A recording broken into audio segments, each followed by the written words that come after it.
Today we're in for a treat. Dr. Margaret Humphreys is the Josiah Trent Professor of the History of Medicine at Duke University. She earned her MD from Harvard Medical School and her PhD in History of Science from Harvard. Since then, she has worn many hats. From 1999 until just recently, she was editor-in-chief of the prestigious Journal of the History of Medicine and Allied Sciences, a peer-reviewed journal for Oxford University Press. Dr. Humphreys has focused her research and publications primarily on infectious disease in the U.S. and the American South, while her current research explores the history of medicine during the American Civil War. Humphreys has also published on the history of diabetes, public health ethics, and colonial medicine. Her research has appeared in ICES, Bulletin on the History of Medicine, Literature in Medicine, Perspectives in Biology and Medicine, Social Science in Medicine, Public Health Reports, and Environmental History. A special note are her books, Yellow Fever and the South, 1992, and Malaria, Poverty, Race, and Public Health in the United States, 2001. I understand that she has a book forthcoming very shortly from Johns Hopkins University Press on the Civil War in American Medicine. But today she is going to speak on her latest book, also from Johns Hopkins University Press, copies of which will be available for her signature following this lecture around the corner. So please join me in welcoming Dr. Humphreys as she presents Intensely Human, the Health of Black Soldiers in the American Civil War. Hi, you can hear me? Good. Yeah. Well, I had to grin when Mike said the prestigious Journal of History of Medicine, because at one point the Journal of History of Medicine was me as editor and Mike as book review editor, so we thought we were very prestigious. And I thank you for that introduction. I must say I've never spoken in such an interesting space or with extruded eyeballs looking at me, but it's interesting. This project is a summary of the book that's out there. I want to give you the caveat that I didn't put the price on the book, and I think I make $2.25 for every book sold. And I wish Hopkins had brought it out paperback, but I don't make those decisions. And this was supposed to be a chapter of the book that Mike said is currently about to come out. And I realized in 2004 that there was enough material on just this topic to write a book about it. And I had to keep fighting that tendency as I went forward in the Civil War medicine project, because there was so much to say and so much to do. But I've tried to restrain myself. So first, some basics. And some of you may know all about the black troops in the American Civil War. For others, this may be a new thing. This story has been one that is not well told in American history books, but 1/10 of the Union Army were African American troops. And the movie Glory, which the poster from there in 1989 brought this news through the public media, through a popular movie, in a way that brought it more actually to historians' attention as well.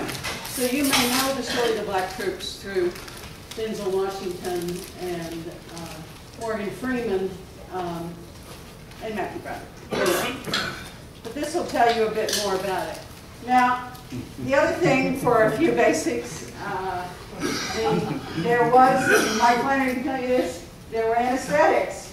Everybody thinks there were no anesthetics, partly because of the scene in Gone with the Wind when they don't have any anesthetics. That was at the end.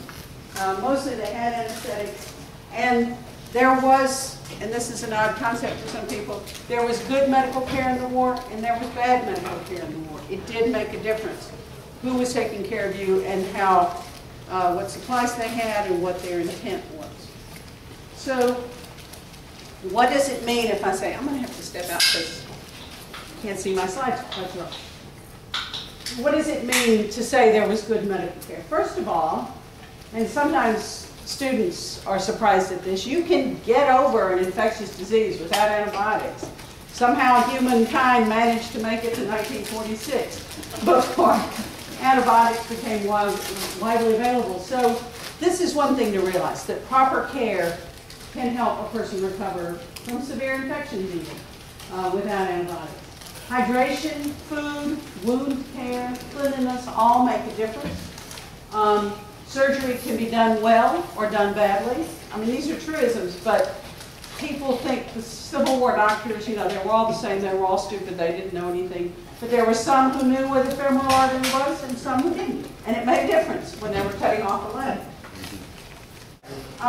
One key question is whether you've lain on a battlefield for 3 days in the hot sun with no fluids, or somebody's gotten you to at least a first aid kit, bound up, you're bleeding, whatever, giving you water.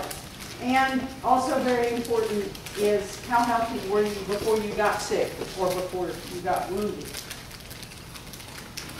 Now, when it comes to the story of the black troops, there's a few things to know. Common assumptions were that blacks were different mentally, physically.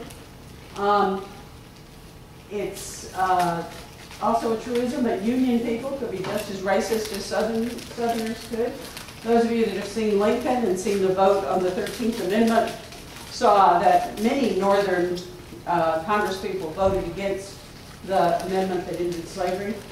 And much of what was known about the care of black men came from writings by Southerners who were defending slavery while they were talking about black people. So arguments like that blacks had mental illness that made them run away, that's a mental illness peculiar to black people because any sane person would think living in slavery was a nice thing.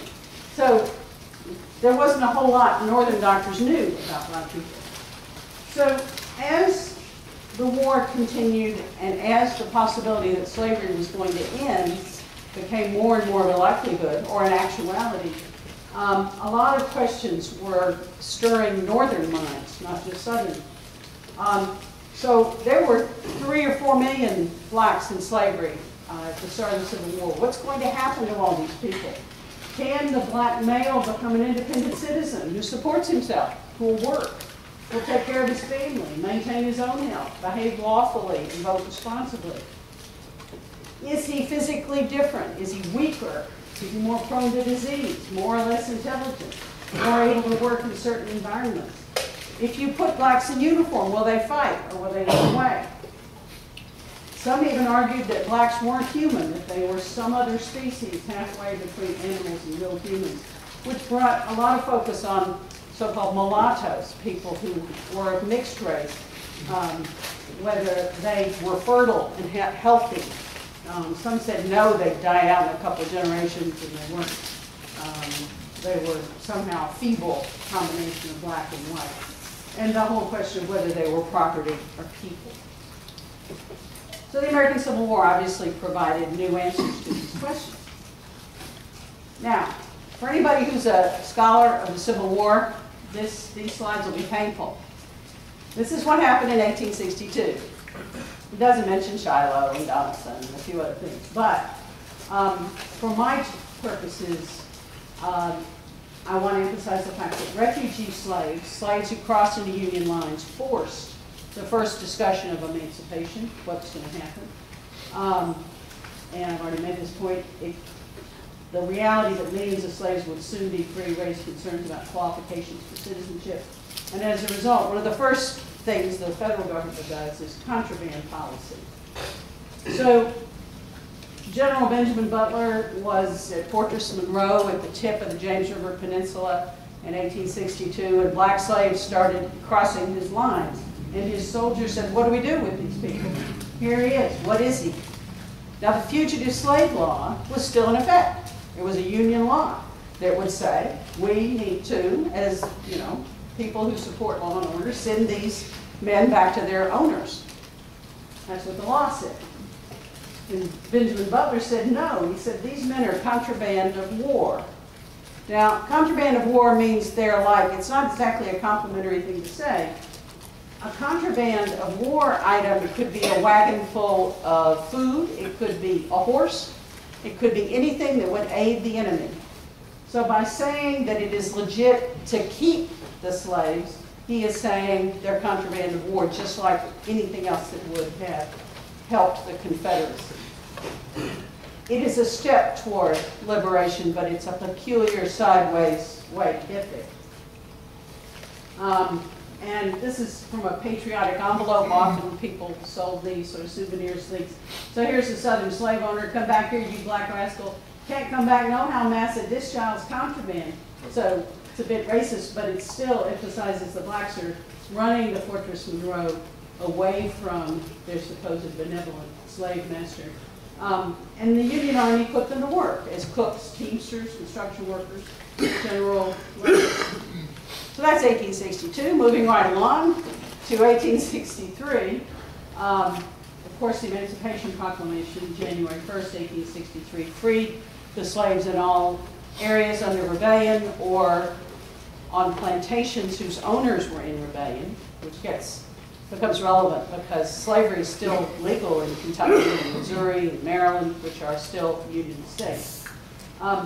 Large-scale enlistment of black troops begins, and the first battle, they're in their first battles that summer. Battery Wagner, that's the one the Massachusetts 54th did in Glory. Milliken's Bend in Port Hudson, the lower Mississippi River. And so that settled the question. They fought just fine.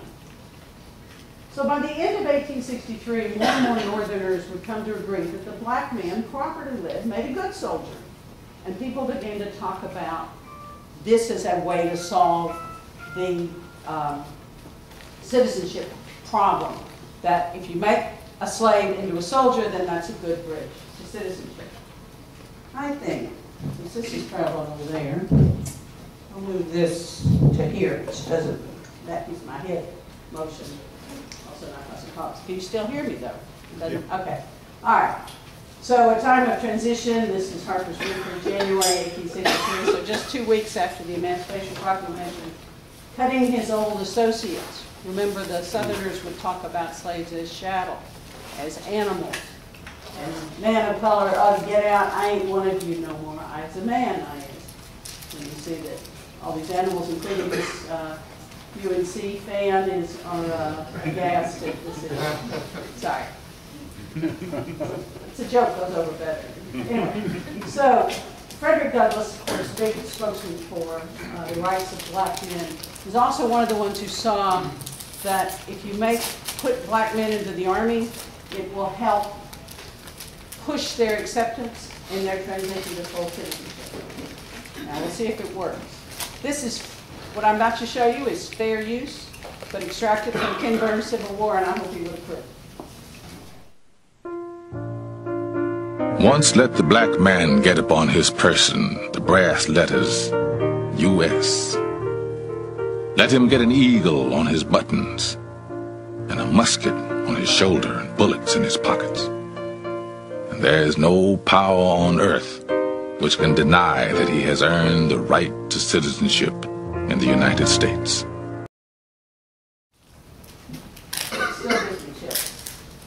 That's the words of Frederick Douglass, read by Morgan Freeman, much better than I could. This is the flag of the 24th Regiment of the U.S. Colored Troops, and you see up here, let soldiers in war be citizens in peace. Many officers saw their role as not just turning the black men into soldiers, but as getting them ready to become citizens, to reach full manhood. There was a lot of talk about full manhood.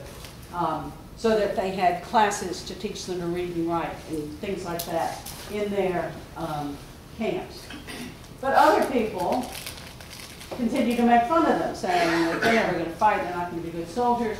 But then other people said, well, all soldiers are like children because they're supposed to obey their officer parents. And already in the 1860s, they said blacks loved imitation, rhythm, marching, and did very well since they were more accustomed to obeying than white men were.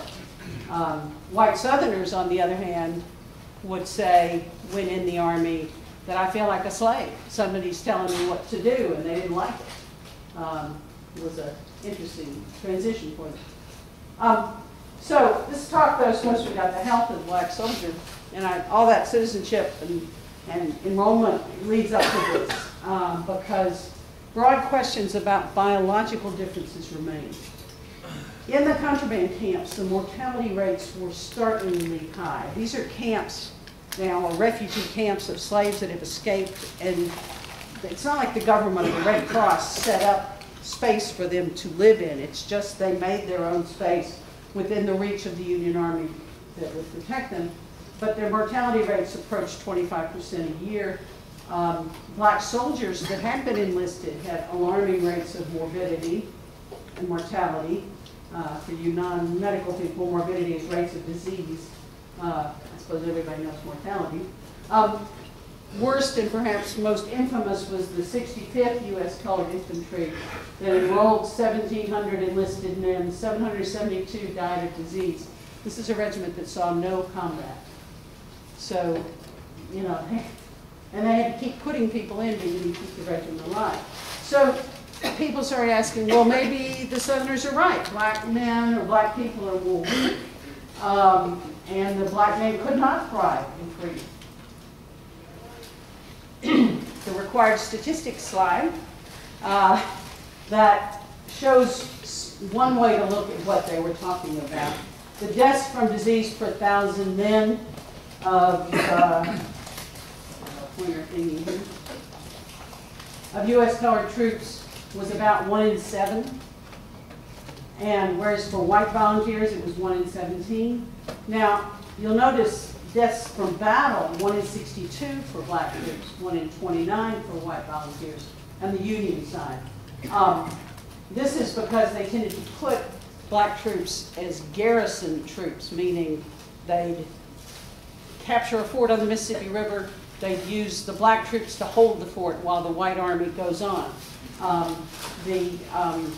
You had to have troops in Nashville, and much of the South was still in rebellion, even if the Union had occupied it. So black troops tended not to be put in direct battle lines, although they were somewhat. Now, one of the answers to this issue is that 75% of those black troops had come from slavery very recently. And this from Noah Trudeau's Like Men of War, Black Troops in the Civil War, gives you some numbers of where the black troops came from. You see, Alabama, it's only about 5,000, whereas Tennessee, 20,000, Kentucky, 23, Virginia, some, North Carolina, some. Of course, it depended on where the black troops could get away from. So Tennessee, obviously, much of it's in Union hands by the end of 1862, and Kentucky was a Union state. In Mississippi, if they could get to the Mississippi River after July 1863, then they could be in Union hands. But one of the things the Union did in places like Kentucky, Missouri, and Maryland doesn't get their numbers up there, is they bought slaves. And you might not think of this as part of the narrative of when you think of a movie like Glory, all those men are free blacks in Massachusetts. But they would go to Kentucky plantations and buy black men to serve in the army. And I've always thought that slave owners who resisted that were particularly short-sighted. If in 1864, if you're a Kentucky slave owner, if you haven't already figured out this is about over and you should get whatever money you can, you just aren't paying attention. But so some of them came directly off the plantation. Others out of contraband camps where they had time to become malnourished, weak, etc. And these are just some pictures of black troops. I particularly like the kind of almost lost and scared look on these faces, like what have I got myself into, where am I going? This is one of the pictures that was used in sort of a stereotypic way to show this is what a slave looks like and this is what a soldier looks like. That's sort of before and after. The same thing with this boy who becomes a drummer boy. But the ex-slave soldiers were mostly illiterate. It was illegal to teach a slave to read in most of the South. That meant they couldn't advocate for themselves very much. Most of the Union regiments were by state and by locality. So if you were in the 23rd Illinois, you were a white soldier, and things were going badly. Your officer was stealing your food, or you felt like you were being badly treated, you could write home. And your wife could talk to the mayor, and the mayor could talk to the governor, and something could happen. But this doesn't happen very much for the black troops. They can't write home. They don't have a governor to defend them. The one exception is the Massachusetts 54th. Governor John Andrew did advocate for those troops. The senator from Massachusetts advocated for them, but most of them don't have that self-advocacy. Most of them arrive in camp malnourished, diseased, and poorly clothed. So this is where they start. Many of them should have been exempted. But often the recruiting officer faced the quandary of, if I put the man in the Army, he's going to get regular food, he's going to get clothing, he's going to get taken care of. Now he's living in a refugee camp, he has none of these things. Or he's still a slave, and he'll stay a slave.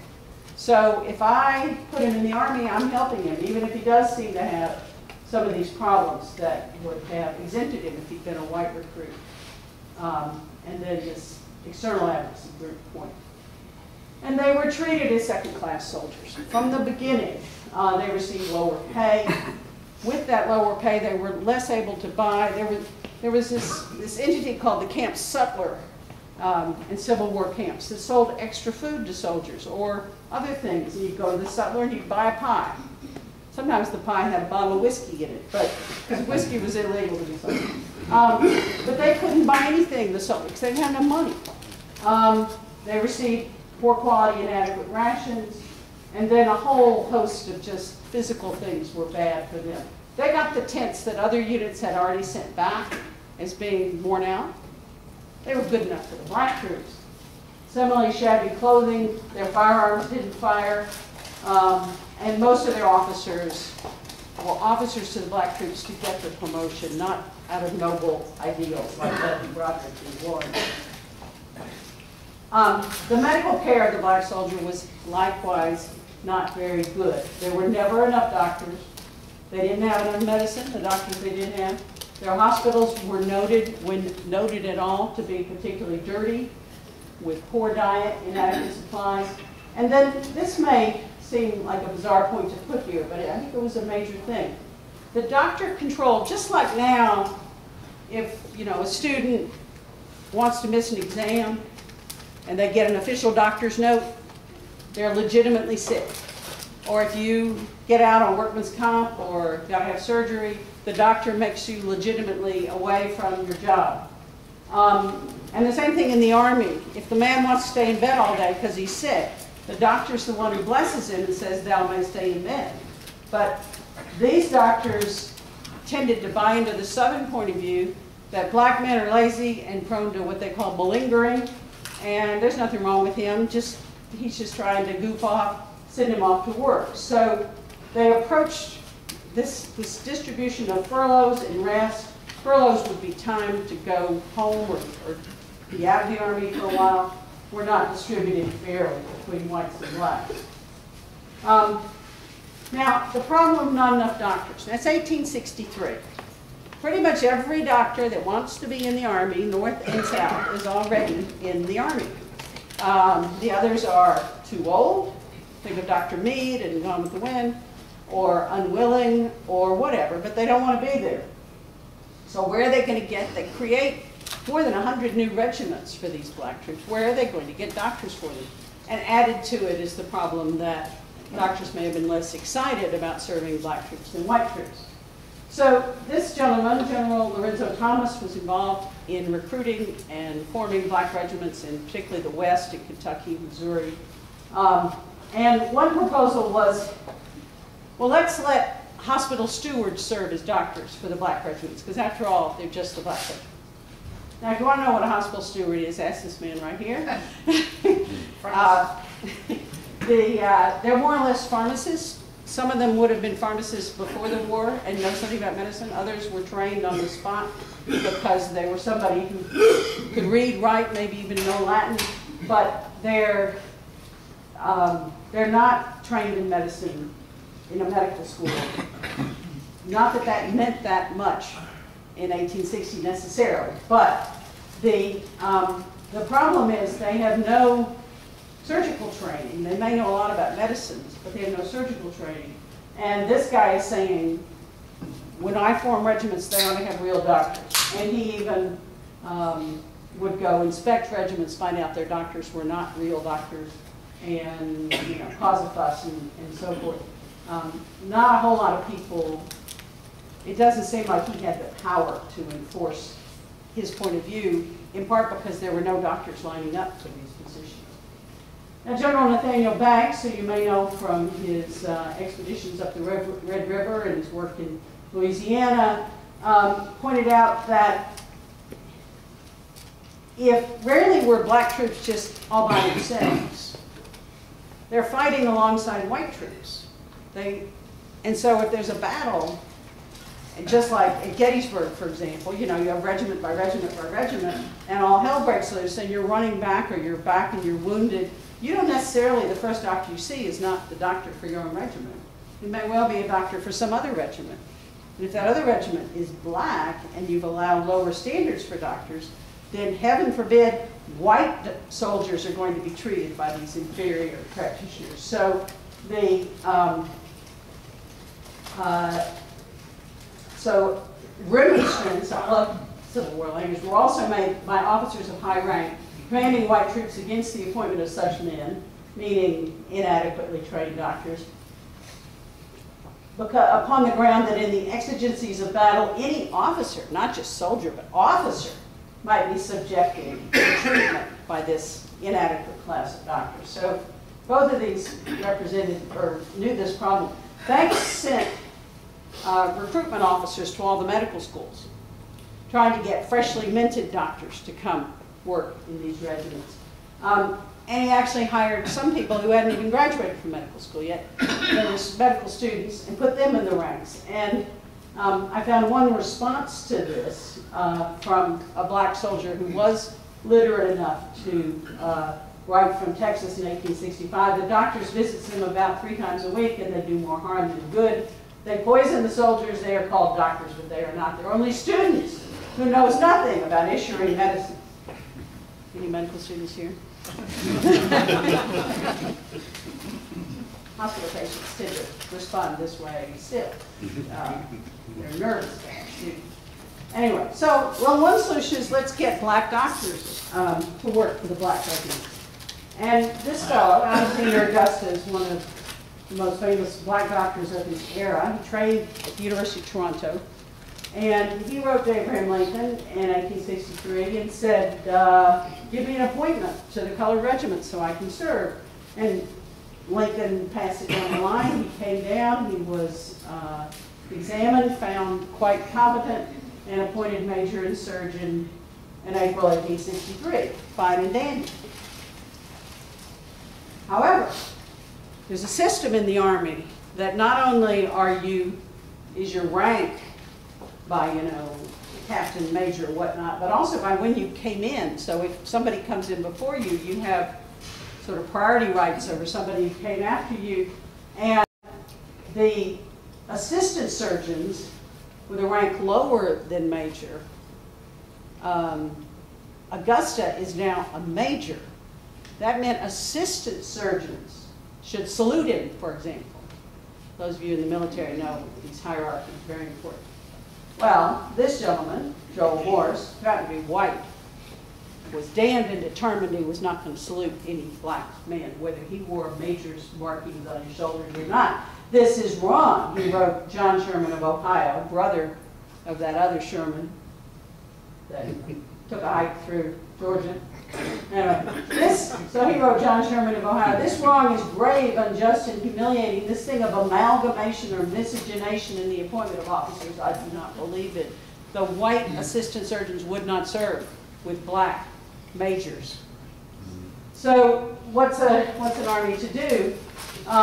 They sent Augusta to Baltimore to work as a recruiting doctor to examine recruits, which got him out of the hierarchy, out of these problems.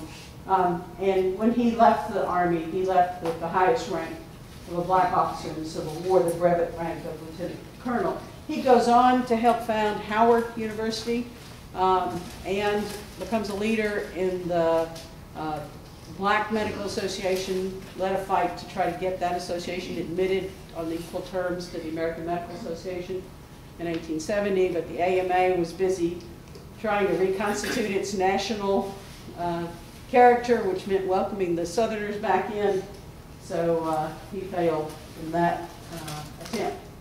Anyway, this is the only other commissioned surgeon who is called African American. Looking at his picture, which of course is not even black and white, it's sepia and cream. It's hard to see strong African traits in his face, but he at least is identified that way in his records. And there's a wonderful National Library of Medicine exhibit, Finding Wounds, Pushing Boundaries, that you can find online that looked at African American healthcare providers in the war, not just doctors, but nurses and so forth. Another way to get around the controversy is to have contract surgeons. In the war, you could either be a commissioned officer, fully in the Army, or you could sign on as a contract laborer to the Army. And then you didn't have this rank problem because they were all acting assistant surgeons, sort of like adjunct professors in our universities now. They're not in the tenure line. They're, acting assistant, something or the other. And at least 8 of these were hired, and that avoided rank issues. But as I mentioned, there's 100 regiments. This gentleman, William P. Powell, we have a few pictures of him, worked at the Contraband Hospital in D.C. and that mixed care of the refugee blacks and the black soldiers. But the bottom line is there were never enough doctors for the black regiments. Now that U.S. Colored Infantry 65th that I mentioned that had the worst 700 out of 1,700 dead of disease, you can follow their surgeon supply. You're supposed to have, if you're a regiment, which is supposed to be about 1,000 men, 1 surgeon and 2 assistant surgeons, 3 doctors. So surgeon 1 comes, appointed full surgeon, he's just a year out of medical school. This would never have happened in a white regiment. He developed a hernia, he's gone by summer. Surgeon 2 joined April 4th, dead 1 month later. Surgeon 3 joined in August, got sick, left. Surgeon 4 joined late August, he lasted for a whole year. So you can see they never had more than 1, and often they had none. It's hard to know how disabled some of these people were. Well, so what? Wouldn't you be better off without a doctor in the mid-19th century? And Mike could tell you some about medical therapeutics in this time period. I apologize for the simplistic presentation of heroic medicine. This was the era of bloodletting. This little business, you put a tourniquet around the arm and that's sort of like, it snaps back and it cuts the vein and bleeding happens. Drugs that we would now consider poisonous or at least very strong, like mercury and antimony were used. Ipecac, now, the little bottle for poison control was used routinely, and very harsh laxatives. So being in the hands of a doctor might not be such a great thing. But doctors were important in the war in ways that get around the importance of heroic therapeutics. For one thing, they didn't do much bloodletting by the time of the war. The first is that doctors are the ones who organize field evacuation. And that can be done well or it can be done badly. They're the ones who dispense the medicines that were effective, particularly quinine, chloroform, and ether anesthesia, and the opiates of various sorts. So pain control in treating malaria and surviving surgery, at least from not dying from the pain of it. They organized hospitals and kept them clean. So a good hospital provided food, rest, warmth, and hydration. And surgery saved lives. Of course, some of it, people died of surgery as well, but they knew that if a mini ball had shattered a lower limb and taken, which is the name of one of their common bullets, as it went in through the skin, it took the dirty uniform that the soldier had been wearing, that might be muddy, it might have manure on it, whatever, it took all that into the wound with it. If the wound was open, they knew and learned very quickly, the ones who doubted, that you had to amputate quickly. And they, you could do that well or you could do it badly. And something like 75% of the people who had lower extremity surgery like that in the Civil War survived. We know that in part because they applied for prostheses after the war. So a good surgeon made a difference.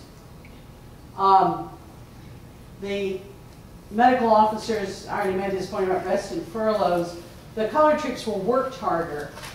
It was harder for them to get sick time, and the more of them got sick, the ones who were left had to do more work. We have lots of references to cruelty and insensitivity from the doctors, the white doctors, to black troops. And they're less likely to advocate for their men since they have less empathy for them. And the USSC was the United States Sanitary Commission, which could well bring to a unit, they're sort of a Red Cross kind of thing. They could bring more clothes, more food, various things that might be needed, but the doctor has to call them and say, we need these things. So finally, epidemiology was against them too. They are like the rural troops from the South and from the Midwest, that they came from isolated rural settings. They have the increased susceptibility to childhood diseases, but they're having them as adults. So measles, mumps, rubella, smallpox. And they were often in very crowded quarters. And they sent the black troops deliberately to malarious areas. That's part of the reason why they've been mustered in. And so more of them fell sick from malaria. Now, these little case study slides reflect chapters in my book, and just sort of everything I've done so far has been very general.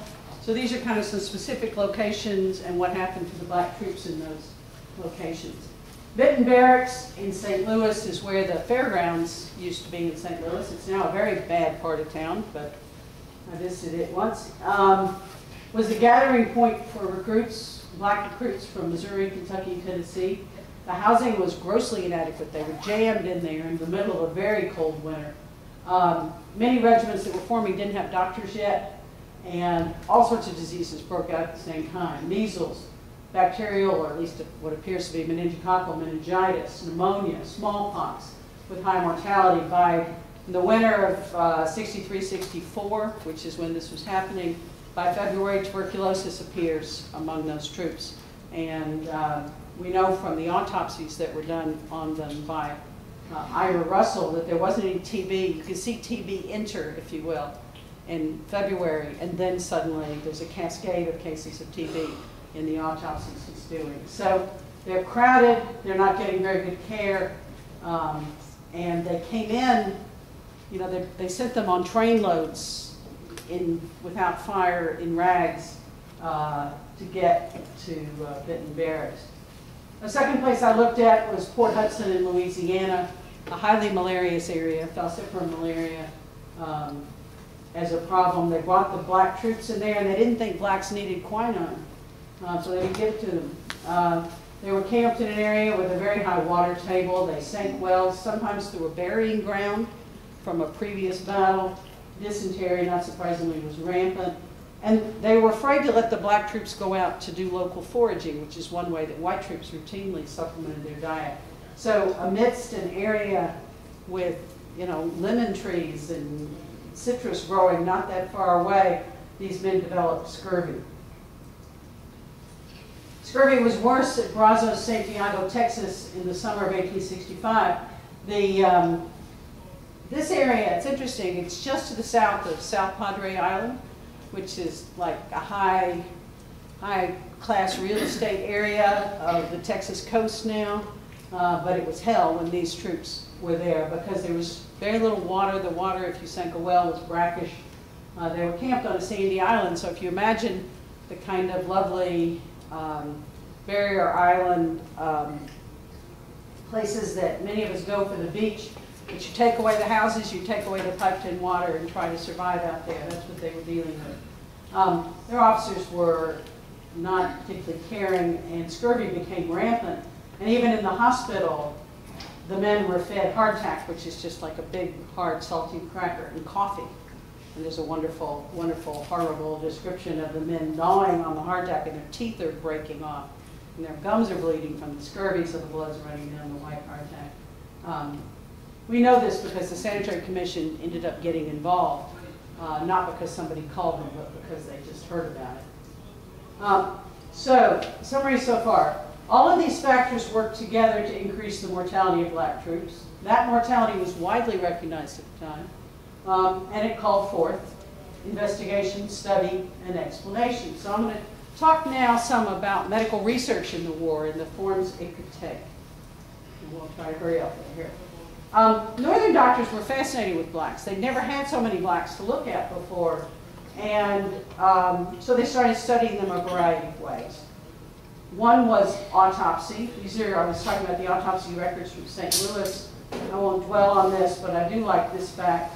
They recorded, these are all black troops, they recorded the color. 1/8 white, 3/8 white, 3/16 white. I mean, this is this mulatto question. And I sort of see them with the Sherwood-Williams strip, you know. I think it's in the, no, I think it's 3/16. Anyway. So this one doctor there did more than 500 autopsies. It didn't draw much by way of conclusions. A second way of gathering information was to send around surveys, asking all sorts of questions.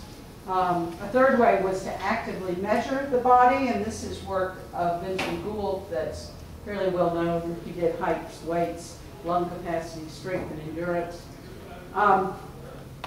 So a lot of people are trying to figure out why the black soldiers do so poorly, and what did they decide. Now, this pleasant character concluded the Negro in the condition in which the war found him. So he's recognizing that men out of slavery are not necessarily in the greatest health, was less able than the white to endure the exposures and annoyances of military service. It is merely suggested that it is moral rather than physical, that the great susceptibility of the colored man to disease rose from lack of heart, hope, and mental activity. This view is supported by the opinions of surgeons of boards of enrollment on the abstract question of the physical fitness of the colored men examined by them. That's actually a lie. Having looked at those forms and their conclusions, they didn't say anything about lack of heart, hope, and mental activity. But the Union is trying to cover up the horrific care it provided to these men, and he's the guy who's writing the cover-up. Robert Bartholomew is another Union doctor who said that the Negro soldier is unquestionably less enduring than the white, less active, vigilant, enterprising, more given to malingering. So they're blaming the victim. But this fellow, the one who was in St. Louis doing those autopsies, but also trying to take care of these men as best he could, basically recognized that if the men aren't doing well, it's because the surgeon is neglectful, and that surgeons have to be forced and taught how to take care of these men, and they'll be fine. Sanford Hunt wrote about the only published data we have from some of these studies in the Anthropological Review, using Ira Russell's autopsy data, using some of this other research. And unfortunately, the one thing that endures from this paper is that the average black brain is smaller than the white by 5 ounces. So that's used later on in the century to talk about, to support claims that blacks aren't as smart and that sort of thing. He never seems to consider that the brains of someone who's died of a fever and perhaps dehydrated might be different from the brain of somebody who's died just because they've got shot. But anyway, this is fact, so their thought is true. So instead of seeing the disease mortality of black soldiers in the Civil War as an indictment of their treatment, most contemporary observers concluded the black man was intrinsically weaker than the white. This argument presaged assumptions about racial degeneration that would follow later in the century. But there were some people who disagreed with that, and this gets back to the title of my talk. These two fellows were in the Sea Islands of South Carolina, heading the Black Regiment, and they got the U.S. Sanitary Commission survey asking about whether blacks were different in all these various ways. And Thomas Higginson said in 1870 that his general said, General Saxon examining with some impatience a long list, it was a long list, of questions from some philanthropic commission at the North respecting the traits and habits of the freedmen, bade some staff officer answer them all in 2 words, intensely human. We all admitted that was a striking and comprehensive description. And coming soon, now a word from our sponsor. My larger book about medicine in the Civil War, this hospital picture is fairly well known. People have various opinions about what this is. One person thought they had a dog. It was a dog. Somebody else thought, oh, it's a bedpan, but I'm pretty sure it's a spittoon. But anyway, coming soon from Johns Hopkins Press. Thanks to all these people that have supported my research, and Mike Flannery, the UAB, the Reynolds Foundation, etc. Thank you.